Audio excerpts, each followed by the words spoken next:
This July 20 edition of the MLB Gambling Podcast on the Sports Gambling Podcast Network is brought to you by Circa Sports. Circa Sports is back with their Circa Survivor and Circa Millions contests. $14 million up for grabs. Get all the details at circasports.com. Welcome, everybody, to the MLB Gambling Podcast on the Sports Gambling Podcast Network. My name is Malcolm Bamford, coming to you from Newcastle upon Tyne in the northeast of England. Today is Wednesday, July the 19th, and we are here to pick through a 10-game card of MLB action for the 20th of July, Thursday. I still don't know what day or time it is. But to be honest, we've had some time. Shenanigans. Me and Dylan have just stopped laughing at our own ineptitude. I'll introduce him first, and then we can talk you through what he did this time.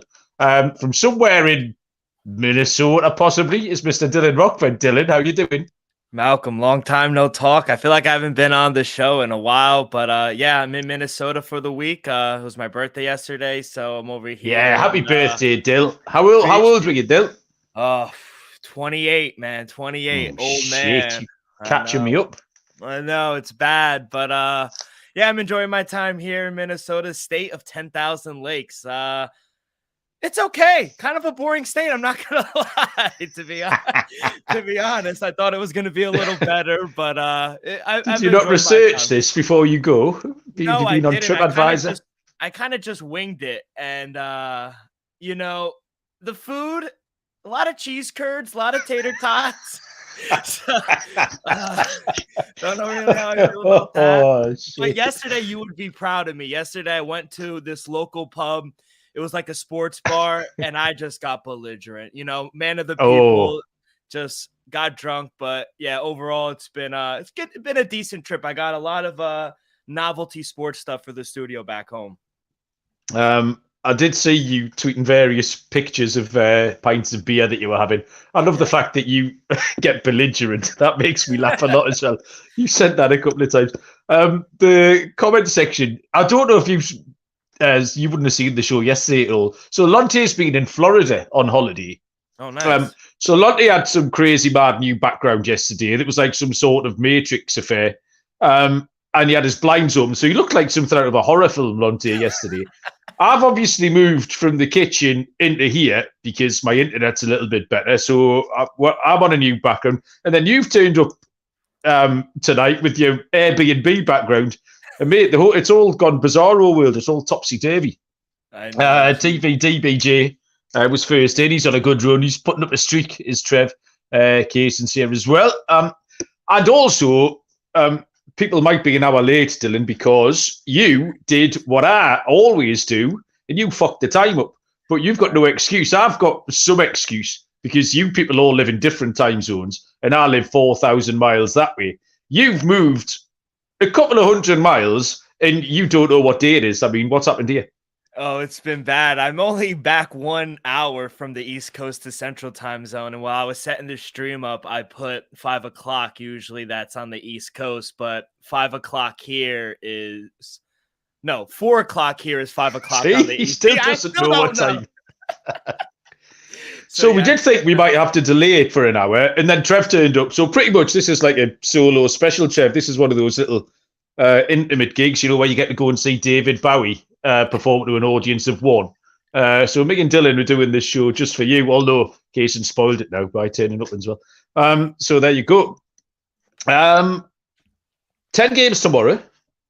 There's some baseball today. We'll touch on that in a minute. But I think the first thing we have to touch on is whatever the hell last night was in MLB, because I stayed up after the show. I recorded the Women's World Cup show. I'll tell you, I'm great at shoehorning plugs into stuff. Go and listen to the Women's World Cup show. It starts in the morning. So I recorded the Women's World Cup show. Then it was about midnight. So I came in to watch the first hour of all what would have been the 7 p.m. Eastern games over there. And before I went to bed, about an hour later, there was about 400 runs had been scored. Yeah. It was absolutely insane. The Mets put up 5 in the first. Cleveland scored 5 in the first. The Dodgers had scored 5 in the second. The Padres had scored shit tons. the D-backs and the Braves was 7-5 when I went to bed after 2 innings. And then when I woke up this morning, the Cubs had put up 17. Kansas City had beat Detroit 11-10. And the Twins had put up double figures as well. So what a crazy old night. Is that just one of those weird anomalies, Dylan? Or, I mean, is this weather related or what? Or is it just a bit of a freak?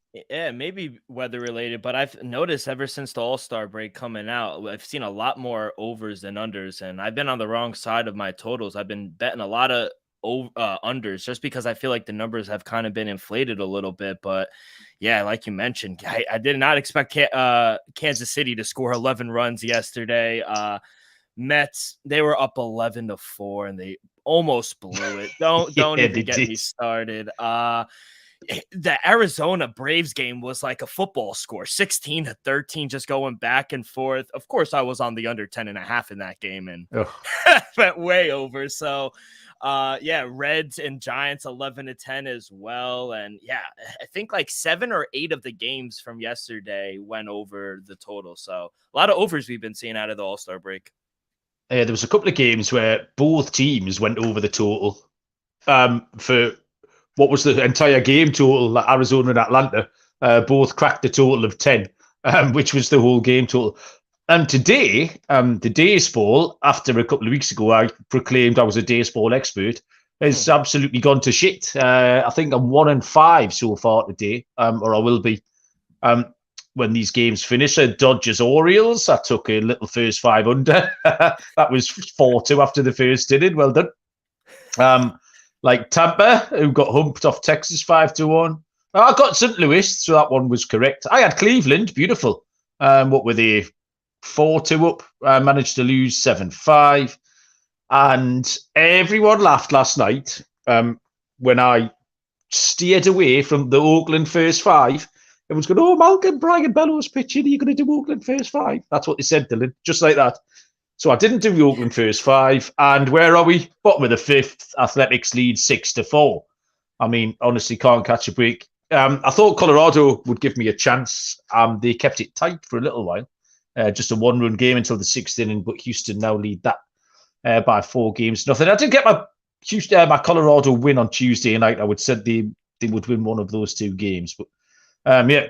And for the next few days, Dylan, it is full on degen territory. So when I get up in the morning, the Women's World Cup will be in action because that's in Australia and New Zealand. So they'll be playing at 8 a.m. here, which is about 3 a.m. your time. So Women's World Cup to watch over breakfast. And then we've got the Ashes cricket, which has been really exciting. That'll start at 11 o'clock. All the time during that, you've got the golf. You've got the Open golf going on. Torbjorn Olesen is the pick, Dylan, if you're interested. 250-1. Fill your boots, wow. Torbjorn Olesen. And then, obviously, everything else.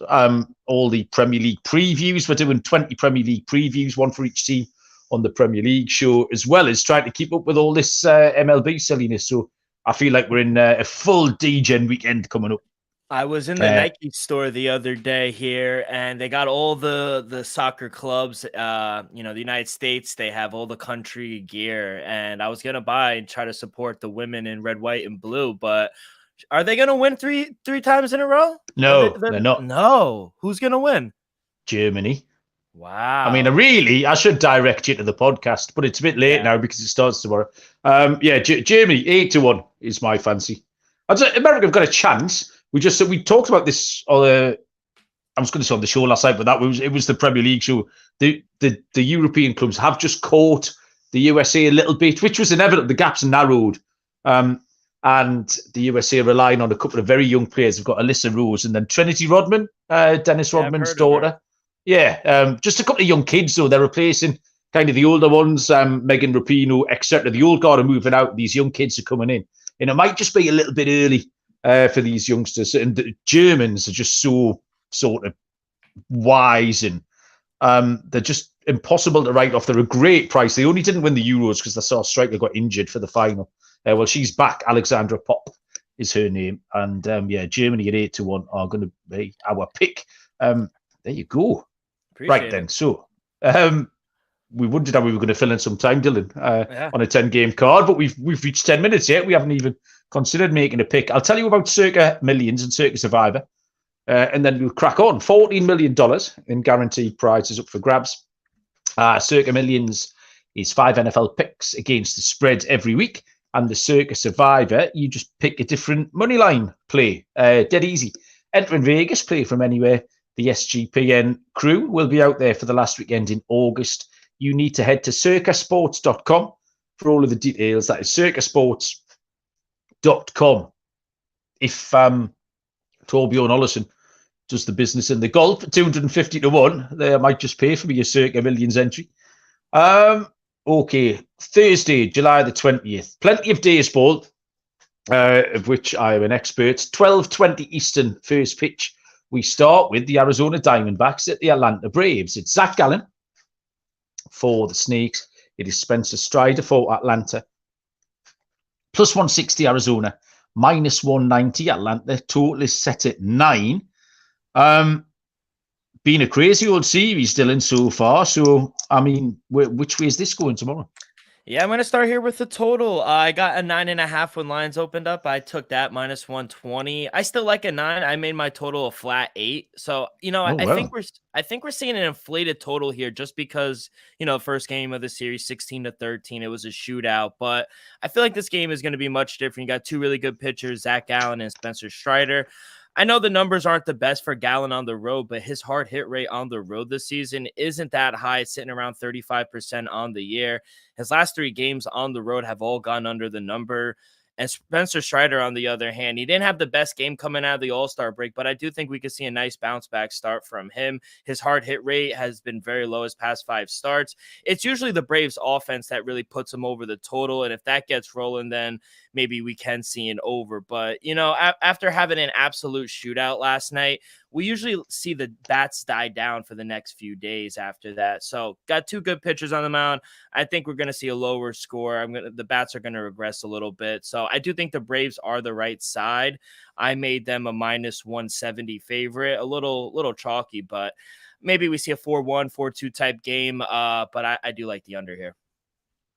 Yeah, I mean, this weird position sometimes gets me midweek when you're handicapping game 3 of a series, because you've kind of said what you think about each team and how they're going and what form they're in, and mentioned some of the hot bats or a hot streak or a cold streak. And especially if occasionally you do like a run of back-to-back shows, so often we break it up, but I've done sort of Sunday, Monday, Tuesday, Wednesday. So I feel like I've handicapped this series to death, and you're trying to look at a different angle in, and you don't know the score of game 2, which is the game that takes place tonight. Who's on the mound for that one? Nelson and Charlie Morton. I took the over. So yeah, not much help really to the punters here. We've taken opposite sides. Zach Gallen's slightly dropped off, and that's been reflected, I think, in Arizona's drop off. The two things have kind of gone hand in hand. But you could say the same about Strider, who did give up 5 last time. I saw all those runs last night, absolutely everywhere, and fairly similar tonight, actually. So, yeah, I'm going to take the over 9. I just think both two lineups are going to continue hitting, and both pitches have been a little bit wobbly. So, yeah, 9 looks like a good line, but I'll go to the other side to you, Dylan. 12:35 Eastern, first pitch. San Francisco Giants, Cincinnati Reds. Alex Cobb for San Francisco. Left-handed pitcher Andrew Abbott goes for Cincinnati. The lines are plus 110 on the Reds. The Giants are road favourites, minus 130. Total is set at 10, Dylan. Yeah, it's going to be another under for me. Under 10, minus 115. And I also think the Reds are live here. A little short home puppy, plus 110. I only made the Giants a minus 110 favorite here on the road. Alex Cobb is just a much different pitcher on the road than he is at home. His hard hit rate on the road this season is in the mid-40s, not someone I really want to back. And I think the Reds could take advantage of him. I know the Reds, they're coming out hot. They've won 7 of the last 10 games. While the Reds, they're kind of struggling right now. They lost again today, and they're on a 6-game losing streak. But in every game, they're losing by 1 or 2 runs. They're in every game. And I think Andrew Abbott, I like him at home. So batters are only hitting 180 off of him this season at home. His hard hit rate is in the low 30s, and all 4 of the games he's pitched at home have gone way under the total. So official play, I do like the under 10, and I'll sprinkle a little flyer on the home puppy here. Yeah, we agree on this one. My pick is the under 10, and you've picked out a couple of the key parts of the handicap here. Alex Cobb's road form's been excellent. 1 earned run in his last 12 innings pitch. Andrew Abbott kind of spoiled the little run that we had him going on last time out. But both starting pitchers have been involved in a lot of low-scoring games. The fact that you just mentioned, and it was hard to get away from. The Reds aren't scoring many either. They've scored 18 in their last 5. They had that really weak series against the Brewers. Obviously, there was some Tuesday madness. What was their score on Tuesday then? Yeah, so they lost 4-2 in that game that was restarted. Was that it? No, sorry, they lost 11-10. Yeah. So before last night's madness, they were kind of scuffling along. I like both pitches, and I think if you play this game 9 times out of 10, a truer reflection would be like the 4-2 scoreline that we got from the game on Tuesday, rather than the 11-10 scoreline. So I think that 10's high. Bit worried taking it under, having saw what we saw last night all over the league. But yeah, I'll take the under 10. 12:35 Eastern, Milwaukee Brewers and the Philadelphia Phillies. Corbin Burns for Milwaukee and Taiwan Walker for Philadelphia. Close on the books, plus 105 the Brewers, minus 125 on the Phillies, with a total of 9.5. Corbin Burns is 8-5, 3.73 ERA. He stymied us last week. Lonte was laughing about it last night, saying just how he drew it up when the Brewers beat Graham Ashcraft and the Reds 1-0. We were all on Cincinnati, and Burns threw a gem, 6 innings of scoreless baseball. Not being stunning apart from that. He's got a 4.55 ERA in his last 5, but Milwaukee have won his last 4 starts. He's better on the road. It's a fairly average profile. Like he doesn't stray far from the mean. Taiwan Walker's been excellent. Good length out of his starts, which is important at this stage of the season. 5 consecutive wins he's had. 11-3 now on the year. Really good numbers. Multi-walks in his last 2 starts might be something to look at. And for me, I'm just going to take the better team. And the better team are the Phillies. Philadelphia have won 4 in a row. They are 26-17 at home. And Taiwan Walker's been great. What makes this price is the presence of Corbin Burns. The fact that Corbin Burns' name is written on the other side of this means we get a decent price on Philly, minus 125. So I'll keep it fairly straightforward. I'll take the better team at home, pay a little bit of juice for it, but I'm happy with Philadelphia, Dylan. Yeah, I do like the Phillies. I made them a minus 130 favorite, but it's going to be another under. 9.5 is going to be my play here. I made my total 8.2. Burns, he's just been lights out on the road this season, especially recently, just mowing teams down. His last 4 games, he's been dealing on the road. And I think you could say the same thing for Walker at home. He's undefeated at home, and he's been really good keeping the hard hit rate extremely low. Brewers have gone under this total in 5 straight games. They just play a lot of low-scoring games. You got winds blowing in Philadelphia tomorrow night. So, again, 9.5 seems a little too big for me. I'll take the under, and I do agree. I think Phillies are the right side here. Okay, 107 Eastern is the San Diego Padres at the Toronto Blue Jays. Left-handed pitcher Blake Snell, who TVDBJ is sitting on a 350-1 Cy Young ticket. Yikes. Snell pitches, isn't it? Goes for the Padres. Chris Bassett is on the hill for Toronto. Minus 150 for the Friars. Minus 105 for the Blue Jays. So another close one with a total set at 9.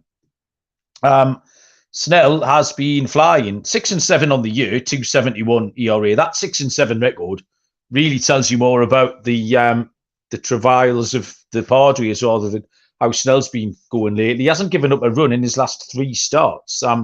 That's 16 inning stretch.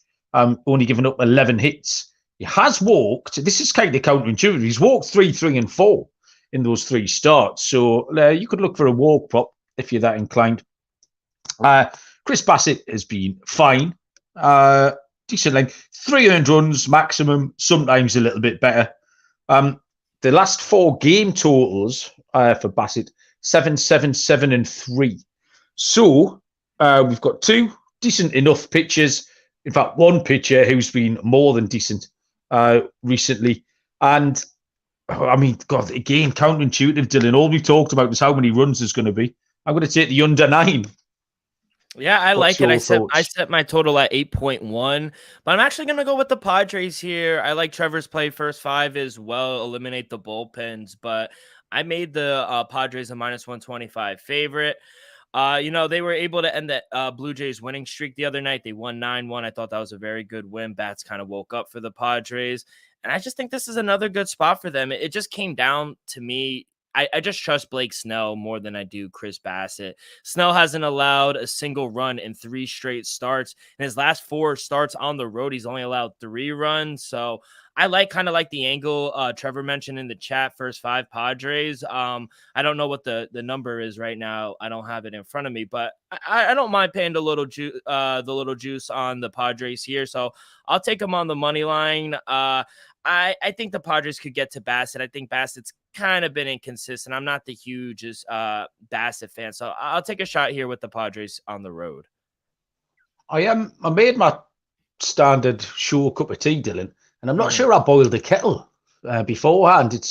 It's below lukewarm, so I think it's warm from when I must have boiled it last time about an hour ago. And that, Dylan, is gravely disappointing. Underdog Fantasy, I know, can't catch a break, mate. Underdog Fantasy, Best Ball Mania 4 is here, giving away $15 million in prizes. Underdog Pick'em is a great way to get down on your favourite MLB and NFL season player props. There's loads of ways to win on Underdog. Underdog is available in lots of states too. Head over to underdogfantasy.com. Use the promo code SGPN for a 100% deposit bonus up to $100. That's underdogfantasy.com, promo code SGPN.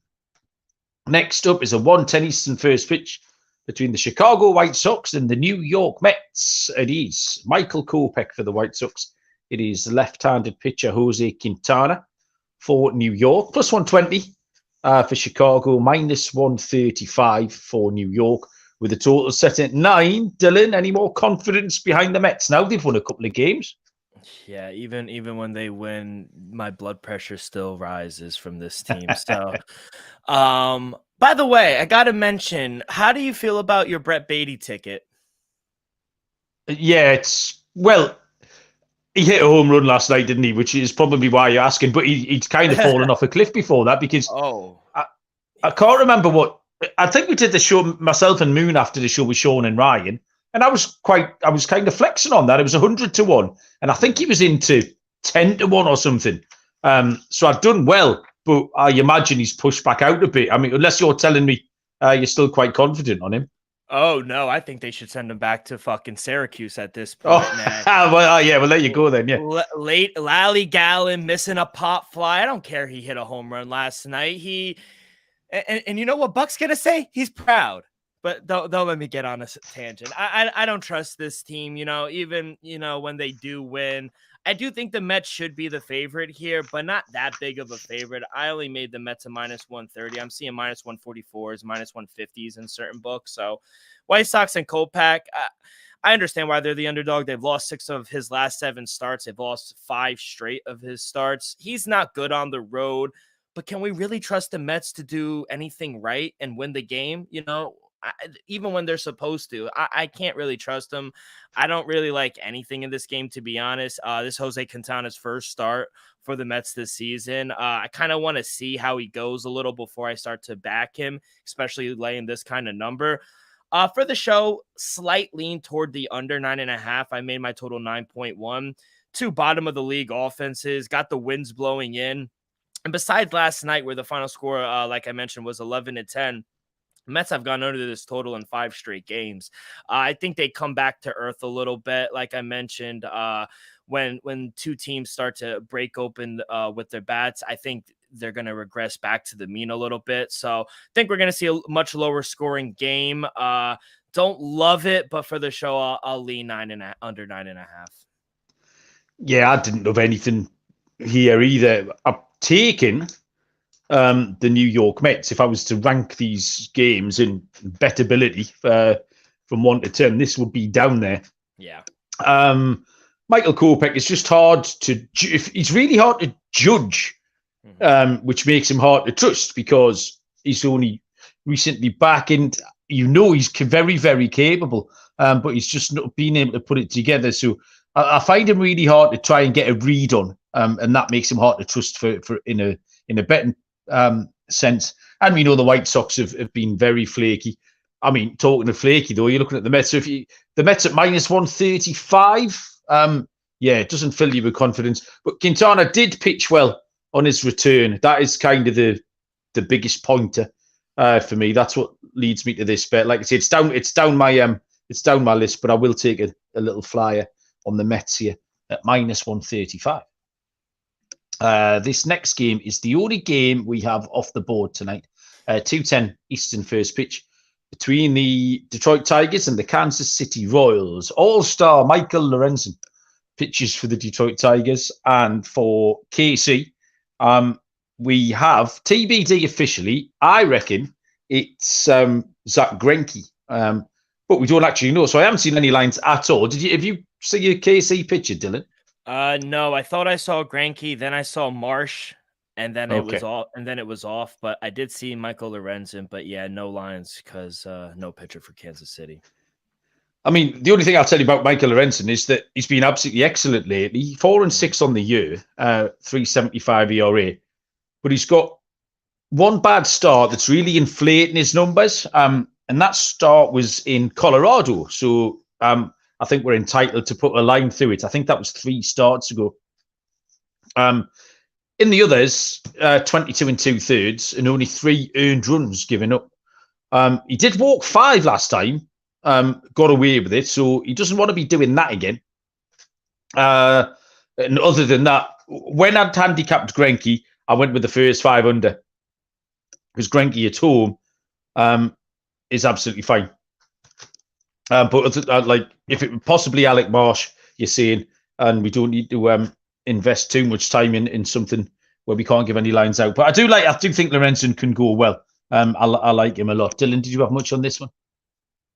No, I really didn't have much, to be honest. Okay. Yeah. Right, short and sweet. We'll find a game where you've got loads of stuff. I do like Kaysen's comment though. Yes, I am having a glacier freeze Gatorade on the rocks. Little bougie. Oh wow. Yeah, a little bougie. Holiday Dylan. He's a whole new guy. Is Holiday Dylan. All new guy. It's my lukewarm cup of tea, Dylan, which I'm really not enjoying. Like, where are we going next? 3:40 Eastern first pitch. Minnesota Twins at the Seattle Mariners. Pablo Lopez for Minnesota. George Kirby for Seattle. So a couple of names on the mound here. +125 Minnesota, where Dylan is. -145 Seattle. Total of 7.5. The Twins, the AAA team, play in St. Paul, which is pretty much next door to where you are. Are they not at home this week? Can you not take a ball game in, Dylan? Yeah, so the AAA team, I'm staying in St. Paul, so it's literally 10 or 11 blocks I saw west of where I am. When I flew in Sunday, they were playing. I walked by the stadium; it was already sold out. They were playing the Durham. They were playing the Durham something. Bulls. Yeah, who the hell knows? But I am going to a Twins game on Saturday. They're playing. Oh, me. Yeah, they're playing the White Sox. Oh, fantastic. Good times. Yeah. Okay, tell us if Pablo Lopez is going to get it done for them tomorrow.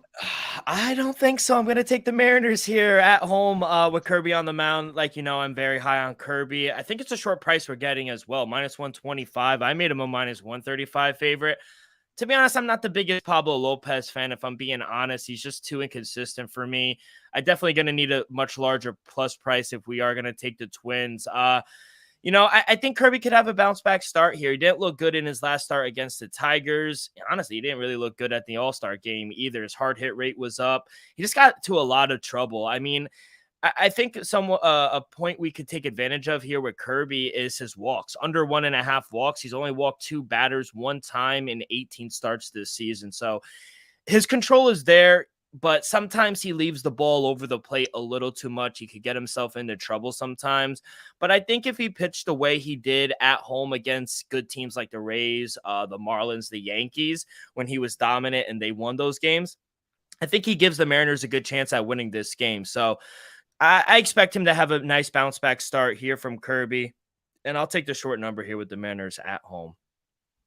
Well, I couldn't keep taking unders because I'd already put up a couple, and we talked about how many runs had been scored, and the 7.5 was just a too low a total for me to take. So I'm going to take the over 7.5. We actually discussed this last night for the Wednesday night game between Kent Mayed and Luis Castillo, where everyone was kind of feeling the over in that one. Lopez was tracking well until his last start. But what I did find looking through his game log, he's drawn a lot of weak opposition lately. I mean, all the bottom feeders actually, Oakland, Kansas City. I keep getting that right. I'm on fire this week. I've got a 100% record of not seeing Kansas. So I hope, I think his name was Dan. I hope Dan's listening. Oakland, KC, and Detroit. Kirby's got a kind of similar profile. So yeah, this was hard. But Minnesota don't run up a sequence. Discussed that last night. So I don't want to take them. And Seattle are just unreliable. So yeah, it was hard to pick a side. So I just thought on a low total, on a week where we're seeing lots of runs, we could maybe get to 8 tomorrow. 6:40 Eastern first pitch is the Baltimore Orioles at the Tampa Bay Rays. Baltimore in the middle of a big, old, fun week for them. They have Kyle Gibson going tomorrow. Tampa Bay Rays have Tyler Glasnow. Plus 140 on Baltimore. Minus 165 on Tampa. Total is set at 8.5. Kyle Gibson, I'd be quite excited to watch this game if it was anyone else on the mound for Baltimore except Kyle Gibson. 9-6 on the year with a 4.77 ERA. The Orioles have gone toe-to-toe with the Dodgers this week, and really fun games to watch. A lot of good baseball from both teams. The bits of the pitching left to be desired, but really, I just think it's been 2 good hitting teams as well. So I think the pitchers have had a tough task. Anyone would have struggled to hold either of those 2 teams in check. But Kyle Gibson has suffered lately, and this is a bad spot. 7.62 ERA in his last 5. There's been loads of runs in his games as well. Total minimum 11 runs in his last 5 starts. So there's a big clue. Glasnow's been pitching well and not getting much help off this Rays team, who was scuffling. They went down again tonight to Texas. They scored 1 run late, but didn't put much offense together at all. He is susceptible to a home run, Glasnow, so Baltimore home run props might be in play, especially we know they've got loads of players who can hit one out as well. I'm going to take Tampa. I was hoping the price might be a bit better, but I'll take the over because why not? I think Baltimore have just been scoring runs off anybody, and Tampa should be able to get to Kyle Gibson. So over 8.5, possible lock material for me, Dylan. Yeah, the Rays, man. Aren't they happy to be back home, man? They just got swept by the Rangers. I think this is a huge series for both clubs. Birds are streaking right now, 8-2 in their last 10. They're tied for first place, and they might be catching the Rays at a good time. 2-7 in their last 10, or 2-8, excuse me, in their last 10 games. But I agree. I'm going to side here with the Rays at home. I'm just not a fan of Kyle Gibson. I think regression has come for him lately. He's given up 2 or more runs in 9 straight games. And last time he faced the Orioles lost 3-0 in that game. And, like I've said, like the past 2 starts for Glasnow, he's really put it together. He does give up the long ball a little bit, but I think the Rays at home, their bats start to wake up a little in this game. I'm going to take a shot here with the Rays. I'm on the same side as you. Okay. From that Texas game tonight, Texas Tampa Bay, Texas aren't playing, so we're not going to discuss again. But there was a little "How can you not be romantic about baseball" episode in that game tonight. Alex Spees, I don't know if you're familiar with the name, SPEAS. Alex Spees relief pitcher for Texas, who dropped out of baseball altogether a year ago, spent the year coaching high school kids, and then decided to pick up again and made it into his first big league game tonight. He came out with a pen in the 7th. He got a strike him out, throw him out double play to end the inning. And he was absolutely buzzing. And his mom and dad were sitting in the crowd and they were absolutely buzzing. And it was just really, really good to watch. So, yeah, I enjoyed that tonight. So, congratulations to him. Where are we going now? The penultimate game. 8:05 Eastern first pitch is the St. Louis Cardinals, the Chicago Cubs. Now, shenanigans here, Dylan. Steven Matz, left-handed pitcher for St. Louis. Chicago, a TBD. I think it's Marcus Stroman. But looking at the lines, they look very lopsided if it is Marcus Stroman. Because I've got St. Louis at plus 105 with the Cubs at minus 125. And if that is Matz v. Stroman, there's no way Stroman's minus 125. So, first of all, what do you make of that?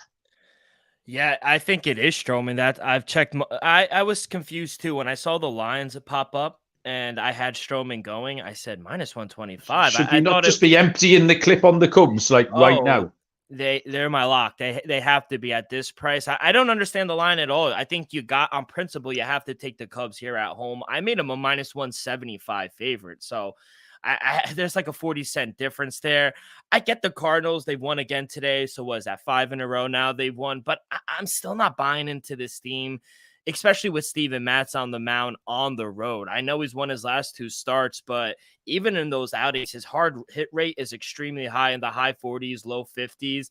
And the Cubs, they have no problem putting up runs. They put up 17, 5, two games in a row, 10 runs in their past 4 games. So they're putting up runs. I don't think the bats have been the problem. I think it's been defense and the pitching. But, you know, I think Stroman, he was finally able to put a solid outing together in his last start against the Red Sox. He had a couple bad starts before that. He lost to the Cardinals twice this season. And you could bet Stroman knows that. And I think he's going to come out and want to outduel Matz, especially former teammates back in the Mets. Extremely competitive, tough competitor guy. And I think I have faith in him much more than I do Matz and the Cardinals. So short price, I don't understand it at all. I don't expect this to close at minus 125. So jump on it while you can. That's my lock of the day. I'm going to take the Cubs. Yeah, this is the Courtney Love game, I think, to steal one of Noah's sayings. Kaysen points out that this is a little bit whiffy as well. Mentioning Stroman in terms of trade talks, which there's a lot of talk of Stroman going somewhere. But yeah, I don't really understand what's going on here. It's kind of got the feeling that the books have dug a hole and covered it with twigs and leaves and are waiting for people like me and you to come along, Dylan, and just fall down the fucker. So we'll have to see. But Matt's either get short starts or long relief. And they've been better, is what they are. They've been less shit. I'll give him that. But Stroman bad home starts are very rare, few and far between. The Cubs are hitting left-handed pitching well. And this season, they're hitting 285 against St. Louis. So everything points to this. I mean, I had Chicago run line written down because I didn't think I'd be able to give out Chicago money line as an option. I thought it would be minus 160 or something. So yeah, we'll just see what terrible thing's going to happen with that tomorrow. The last game on the card is a 9:40 Eastern first pitch. The Houston Astros and the Oakland Athletics. Houston move on from Colorado to Oakland. JP France goes for Houston. And Hogan Harris, left-handed pitcher, will go for Oakland. Minus 180 with Houston and JP France. Plus 155 with Oakland and Hogan Harris. The total is at 8.5. JP France is 4-3 on the year. Has a 3.31 ERA. He's been inconsistent and he's been hittable. He pitches to contact. You get no strikeouts, 2 or 3 strikeouts from JP France. So it's kind of a bit of a twitchy watch watching him. Harris has also been hittable, but he gives up loads of walks as well, which is a huge concern. France is he's got that command. Harris just doesn't. 3, 4, 2, and 4 is his walk count in his last 4 games. I could just see lots of runs here, early and often. Runs. So I'll take the first 5 over, and I'll take a full game over as well. Oakland, a little bit better at home. They've put up some runs again tonight. They can be trusted to get on the board at home. They have got some half-decent hitters. Ryan Noda is still going well this season. They put up 6. They lead Boston 6-5. So if you want to take the Oakland first 5 at cash to get tonight, be my guess. But yeah, I think there's going to be runs in this one. Wouldn't surprise me to see a similar scoreline to that in which the Oakland Athletics are involved tonight. So yeah, first 5 over, full game over. Dylan, give me the runs.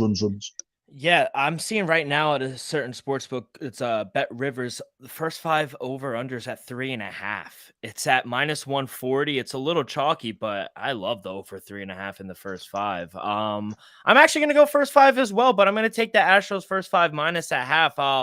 You're probably going to get much better odds than laying -180, -185 in certain books with the Astros. I just can't back the A's and Hogan Harris in this spot. Harris, he's only had 1 quality start at home this season, and outside of that, I feel like he's kind of been unbackable in my opinion. In his last 6 starts, the A's have been behind in the first 5 innings in 5 of the last 6 games. So with the way the Astros have been swinging the bat, they just put up 6 runs today.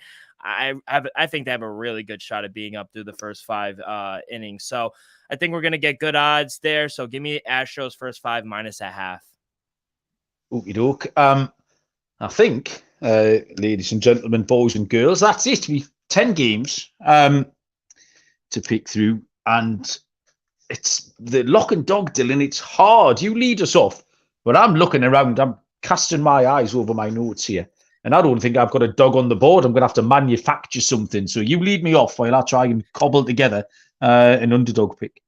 Yeah, like I said, it's going to be the Cubs on the money line. Just don't understand that price. It could blow up in my face, but I think the Cubs are a better team right now, especially with the better pitcher and Stroman on the mound. He has lost to the Cardinals twice this season, and I think he's going to come out and try to revenge those losses. Cardinals are hot, but I believe in Stroman right now. He gets a lot of ground balls. His hard hit rate is very low. And like you said, Cubs hit lefties extremely well. So I'm going to take the Cubs. I also do like the Astros first 5, depending on the number. First 5 lines haven't come out for that game yet. So depending on that, I do like that as an alternate lock. As a dog, you're right. It was a lot of tough sledding. There wasn't a lot of plus prices on the board, but I'll take a shot here with the Rays on the run line, +120. Okay. I think coming back home, it's going to help. They got kind of humbled on the road against Texas. They got beat up. Glass now, he has been better. I just don't think he's gotten the run support. I think he's put it together a little bit. I'm not a huge Kyle Gibson fan, so I'm going to fade Kyle Gibson in the Orioles. I know they're hot right now, but Rays at home are a wagon. I think the bats wake up a little. I'm going to take the Rays on the run line, +120 as my dog. Okay, yeah, cheers to that. I have found one. I did have one underdog. So I'll take Cincinnati at +110. It's not fancy at all. I think it's the same pick as I gave out yesterday. My pick for these Wednesday games was Cincinnati at +110. So instead of trying to throw out a 2-teamer or try and manufacture some sort of run line, I'll stick to my guns. I'll give out Cincinnati as a small dog, and we'll keep chipping away that way. I think you have to look up the Chicago Cubs at -125. You have to. It looks like a great opportunity. You've already given it out, Dylan, so I will put up the over in the Baltimore-Tampa game. I think Gibson is vulnerable and Baltimore explosive. It's just a combination for runs. And we've seen Baltimore involved regularly in games that are hitting double figures. So I'll take the over 8.5. But yeah, the Cubbies just look like a gift. And hopefully Andrew Abbott can get back to winning ways because he was doing great for us before that. So I'll take Cincinnati at +110. What we got? DVJ's got the Padres first 5, and then we've got some talk about Stroman destinations here. Houston at 16-1 is an option, and Baltimore is another potential pick. And Kaysen is going to fill in the Cards at 12-1 if Stroman loses tomorrow, and the Cards can go on that second half run that we always talk about. Dylan, what is the rest of today looking like in the land of 10,000 lakes. How many of the lakes are you going to go and see? So right now I've seen about 30 lakes. I think it's impossible to go see them all. But for the rest of the day, the U.S. men and women's national curling team, their curling arenas in St. Paul. It's about 5 blocks down. So I'm going to go over there. I need to meet some people on the street, and maybe we could get some curling in. I'll send you a video. But yeah. Other than Adam likes the curling, doesn't he? Adam Pelletier. Does he? Oh, he's banging to it. I think it's Adam. Is he from up north, Buffalo way? Yeah, Adam? yeah, he is. Yeah. Yeah. Oh, when the Winter Olympics, I was writing articles on ski jumping and shit like that. But Adam was all over the curling. He's a curling maniac. Hit him up, he'll get you in. I bet he'll definitely know someone. Yeah, he'll definitely know someone. Thank you. See, you plugged me in. So I'm doing that. I'm going up to Grand Rapids, visiting some more lakes throughout the week. I'm going to a WNBA game Saturday, a Twins game Saturday. So, mate. Yeah, doing it all, How about you? What are you doing this week? DJ, I'm going to watch some baseball. I'm going to have about 20 minutes sleep and then get up and watch the Women's World Cup, transition straight into the Ashes, into the golf, get home and then get the day sport on again. So, yeah, I'm quadruple parking all the sports. But I'm not on the show tomorrow and Friday. So a couple of nights off, but I do have 20 Premier League team previews to plan and record. By the way, in the next 20 days or so. Yes. How's my Norham Forest? Are they doing well? Well, we're just in pre-season, mate. So they beat Notts County, their local rivals, Nice. who are a non-league team. They beat them last week. You pointed that out to me. But yeah, I think they should be all right. There should be enough bad teams in the league this year to keep them up, Dylan. They did a good job last year, and they kept the manager. They held their nerve when they had to, where everyone else was firing the manager and panicking. Forest held their nerve, and there should be enough poor teams. So yeah, Forest will be okay, mate. I'm perfectly happy with you having Forest as a EPL team now. I wasn't happy with Liverpool, Yibben Munaf. That was distressing me. Forest, they're fine. Yeah, so you crack on supporting Forest. They've got a player called Brennan Johnson, who's a really sharp forward, scores a lot of goals. There's a few other teams sniffing around him, but hopefully he can stay with Forest for at least one more season. I got to get his jersey. I got to get something Nottingham Forest, Yes, support absolutely. The lads. Support the lads. Well, I mean, have a enjoyable rest of your vacation. I hope you have a great time, mate. You deserve it. Cheers to all the boys and girls who joined us in the chat. If you joined us in 12 minutes, we'll not be here because Dylan fucked the time up. I don't know what to tell you. Good luck with all your bets tonight. In the meantime, we'll see you down the road. Cheers.